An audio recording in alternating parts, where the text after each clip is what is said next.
Hello বন্ধুরা, আশা করি সবাই ভালো আছেন।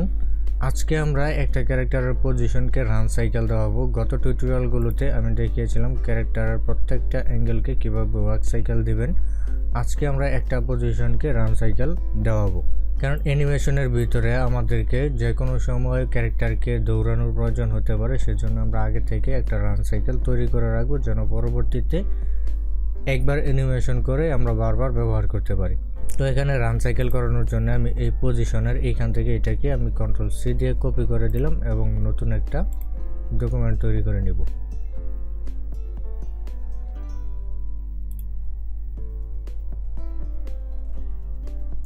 এটাকে এখানে পেস্ট করে দিলাম। এটা এখন ওয়ার্ক সাইকেলে আছে, তো এটাকে 50 পর্যন্ত ফ্রেম নিয়ে নেই। আর এটার ভিতরে যেহেতু অ্যানিমেশন করা আছে, সো এই অ্যানিমেশনগুলোকে আমরা রিমুভ করে দেব। এখান থেকে আমরা এই কি ফ্রেমগুলোকে ক্লিয়ার কি ফ্রেম করে দেব এবং টুইনগুলোকেও রিমুভ করে দেব। তো আমাদের এখানে স্টিল একটা ক্যারেক্টার চলে আসছে। আমার একটা রিকোয়েস্ট থাকবে, প্রত্যেকটা টিউটোরিয়াল আপনারা মিনিমাম একবার হলেও পুরো ভিডিওটা ইউটিউবে দেখবেন, কারণ আমি আপনাদেরকে দেখাচ্ছি, শেখাচ্ছি, আমারও একটা বেনিফিটের জন্যই আমি আপনাদেরকে শেখাচ্ছি। সেজন্য অবশ্যই পুরো ভিডিওটা মিনিমাম একবার হলেও আপনি ইউটিউবে দেখবেন। আমরা যেহেতু এই ক্যারেক্টারটিকে রান সাইকেল করাবো, তো এই ক্যারেক্টারটির প্রথম পজিশন আমরা প্রথম কিফ্রেমে সেট করে নিব। তো আমরা এখন এটার যে প্রথম পজিশন থাকবে সেই পজিশনটা আমরা এখান থেকে সেট করে দিচ্ছি। প্রথমে আমাদের এই পিছনের পাটা একটু বাঁকা থাকবে এইদিকে, যেহেতু এটা রান সাইকেল করছে।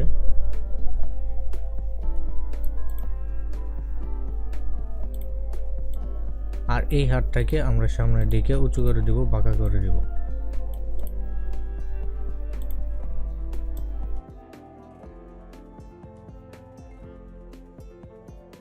আর এই পাটা সোজাই থাকবে, আর এই হাতটাকে আমরা এই দিকে বাঁকা করে দিব। এখন আমাদের প্রথম পজিশনটি তৈরি করা হয়ে গেছে। এখন আমরা সেকেন্ড পজিশনে যাব। আমরা সেকেন্ড পজিশনে 5 ফ্রেমে একটা কি ফ্রেম নিব। আমাদের সবার নিচে একটা লেয়ার নিয়ে নেওয়া দরকার ছিল আগে থেকে, তো আমরা এখনো একটা লেয়ার নিয়ে নেই নিচে, এবং এই দুইটাকে অল্টার প্রেস করে উপরে নিয়ে আসব। এখন এটাকে লক করে দেব। এখন আমরা পরের পজিশনে এই হাতটাকে নিচে নামিয়ে দেব, এই হাতটাকেও একটু নিচে নামিয়ে দেব, এটাকে একটু পজিশনটা চেঞ্জ করে দেব, আর এটাকে এরকম বাঁকা করে দেব, আর এটাকেও আরেকটু এইদিকে করে দেব।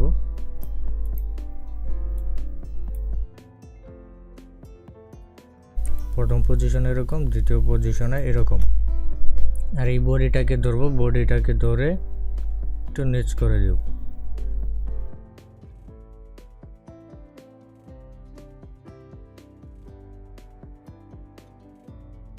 এই বডিটাকে একটু সামনের দিকে ঝুঁকাই দেব। এখন আমরা 10 ফ্রেমে আবার আরেকটা কি ফ্রেম নেব।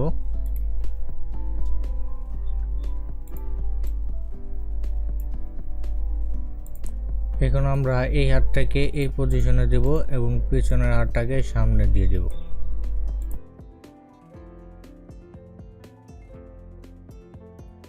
আর এই পাটাকে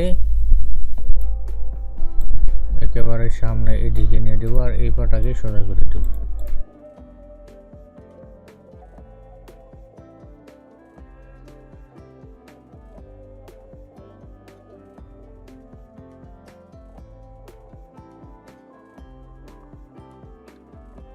এবং এই পজিশনে একটু উঁচু করে দেব বডিটাকে,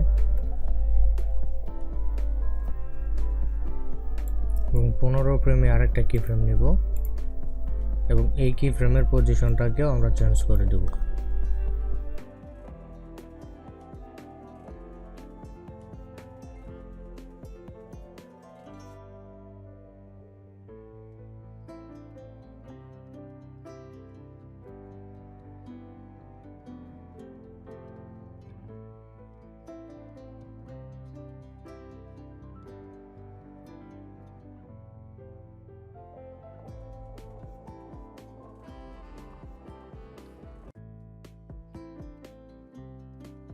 এখন এই পজিশনে এসে বডিটাকে ধরবো, বডিটাকে আমরা আরও একটু উঁচু করে দেব এবং এই নিচের অংশটাকেও উঁচু করে দেব। এখন আমরা এই 20 ফ্রেমে এসে প্রথমে যে ফ্রেমগুলো ছিল ওই ফ্রেমগুলোকে আমরা সিলেক্ট করব, সবগুলো ফ্রেমকে আমরা সিলেক্ট করব, সিলেক্ট করে অল্টার প্রেস করে 20 ফ্রেমে এনে ছেড়ে দেব। এখন এই 20 ফ্রেম আর 1 ফ্রেম সেম অবস্থায় হয়ে গেছে। তো এখন আমাদের এই 20 ফ্রেমে এটাকে প্রত্যেকটা অঙ্গ প্রত্যঙ্গকে অপোজিট সাইড করে দিতে হবে। তার জন্য আমি এখানে অপোজিট সাইড করে দিচ্ছি। প্রথমে হাত দুটোকে করে দিচ্ছি,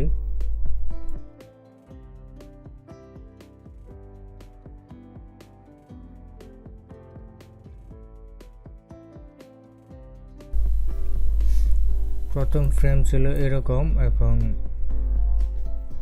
20 ফ্রেম হচ্ছে এরকম, এটা আরেকটু উপরে উঠবে।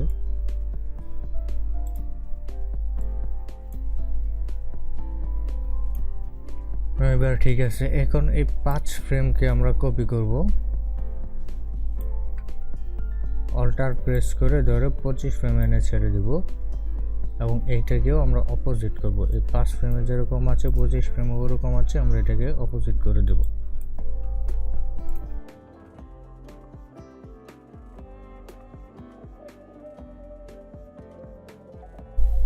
হাতগুলো ঠিক হয়ে গেছে, এখন আমরা পাগুলো ঠিক করব, 25 ফ্রেমে অপোজিট করে দেব।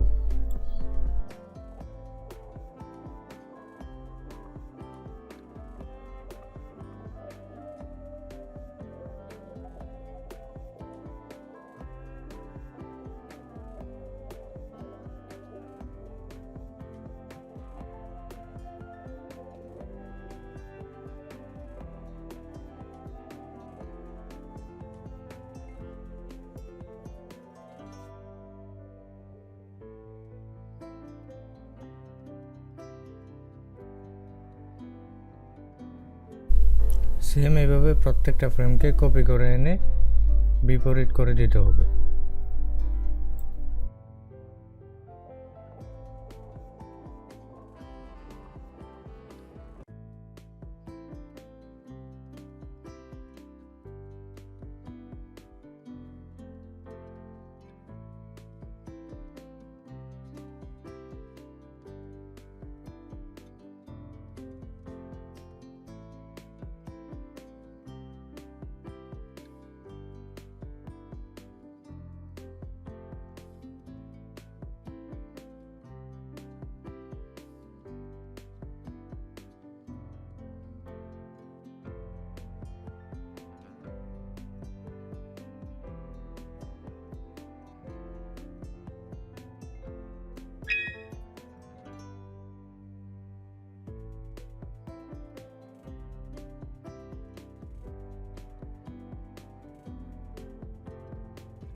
এখন যদি আমরা এই ক্যারেক্টারটিকে মোশন টুইন দেই তাহলে আমরা দেখতে পারবো এটা রান সাইকেলটা হচ্ছে, কিন্তু আমার এখানে ক্যারেক্টারটা তৈরি করা ছিল ইলাস্ট্রেটরে।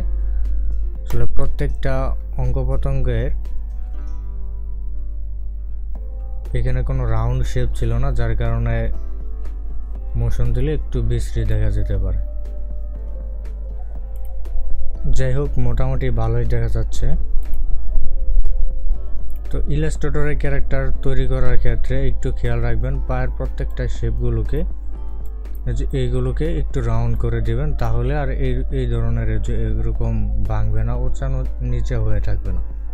তো আশা করি ভিডিওটি ভালো লাগবে। ভিডিওটি যদি ভালো লাগে অবশ্যই ভিডিওটিতে একটি লাইক করবেন এবং ভিডিওটি বন্ধুদের সাথে শেয়ার করবেন, এবং ভিডিওটি কেমন লাগলো অবশ্যই কমেন্ট সেকশনে লিখে দিবেন। আর পরবর্তী ভিডিওগুলো পাওয়ার জন্য চ্যানেলটা সাবস্ক্রাইব করে চ্যানেলের সাথে কানেক্টেড থাকবেন।